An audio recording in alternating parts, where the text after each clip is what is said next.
Hello বন্ধুরা, আজকে চিকেনের এমন কিছু তৈরি হচ্ছে যেটা ছোট বড় সবার খুব পছন্দের। বাইরে মুচমুচে, ভিতরে জুসি। হ্যাঁ, আমি চিকেন বলের কথাই বলছি। চলো এবার বেশি দেরি না করে আজকের রেসিপিটা তৈরি করা যাক।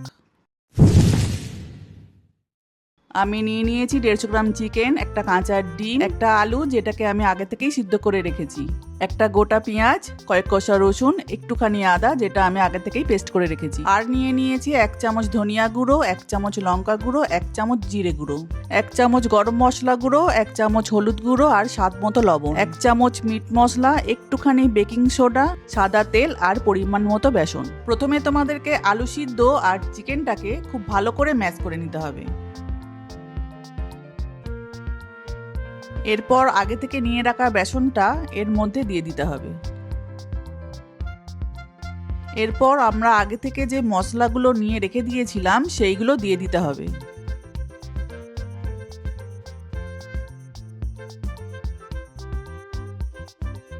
এবার তোমরা মশলাগুলোকে ভালো করে মিশিয়ে নেবে।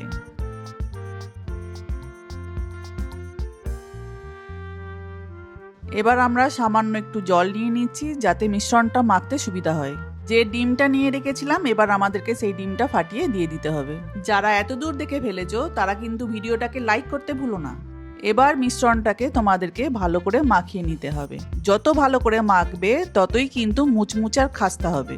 চলো এবার একটু একটু করে ডো কেটে নিয়ে ছোট্ট ছোট্ট গোলাকারের বল তৈরি করে ফেলি।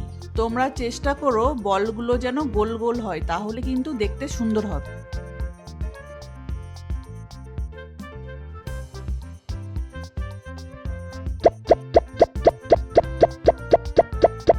আমরা গ্যাসটাকে অন করে দিয়ে কড়াইটা বসিয়ে দিলাম।